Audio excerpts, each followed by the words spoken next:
Hi, this is Harvey Z. Warren, your drop dead coach. I would like to read a little bit of Chapter 8 to you from my book.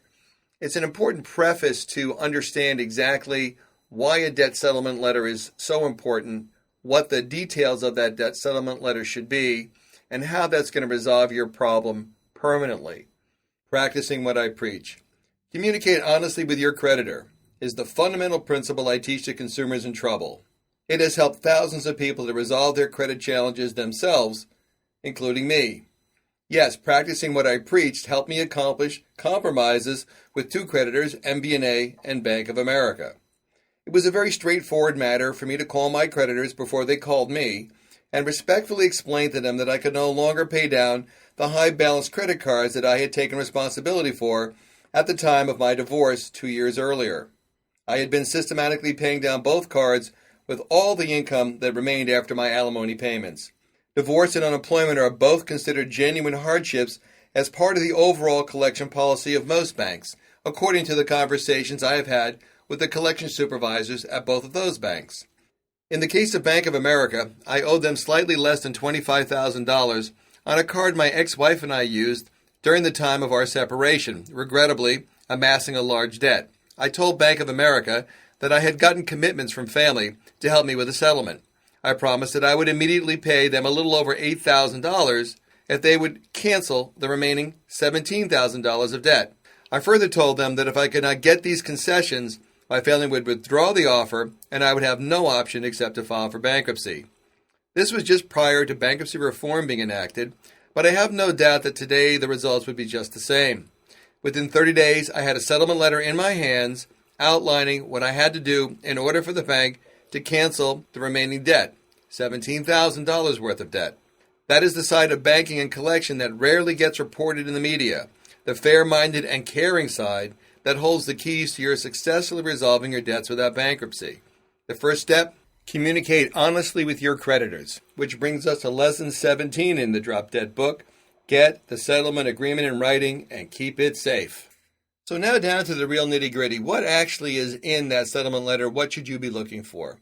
Well, first of all, you want to make sure they've got the right account number, that it's really your account.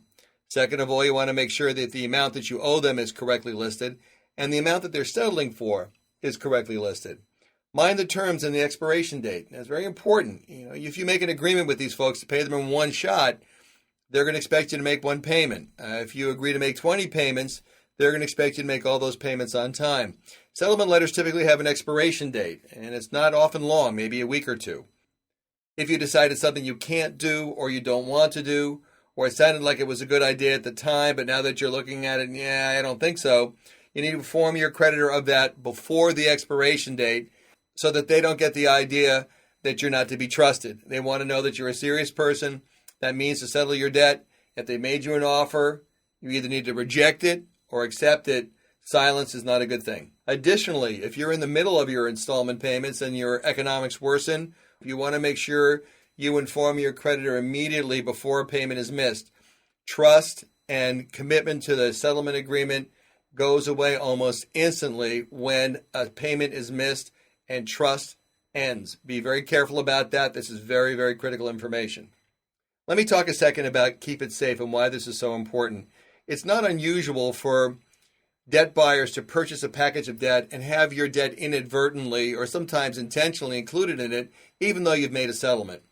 You want to make sure that that settlement letter is kept with your tax returns because there's typically going to be a 1099-C associated with that settlement, which we will cover in one of the upcoming modules. It's very important for you to keep those documents safe for at least 5 years to make sure that if there's any follow-on collection activity that you're able to very quickly identify to the caller that, no, sorry, I've already settled that debt. Here's my settlement letter. Here's my canceled check. Thank you very much, but that's been done.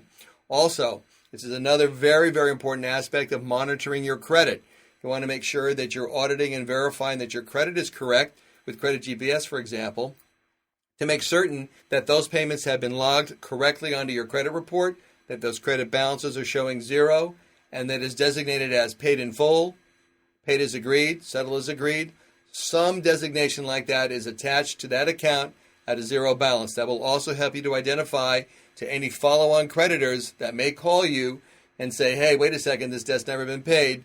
You simply point them at your credit report and say, oh, take a look, zero balance, it's been paid, it's all good.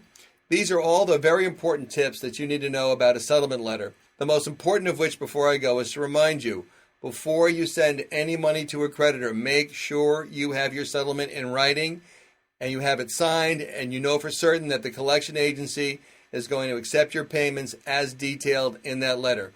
Once you send that check, you want to make sure that it is attributed to your settlement and not to the pay down of your full balance. I'm Harvey Z. Warren. This is Drop Dead Coach.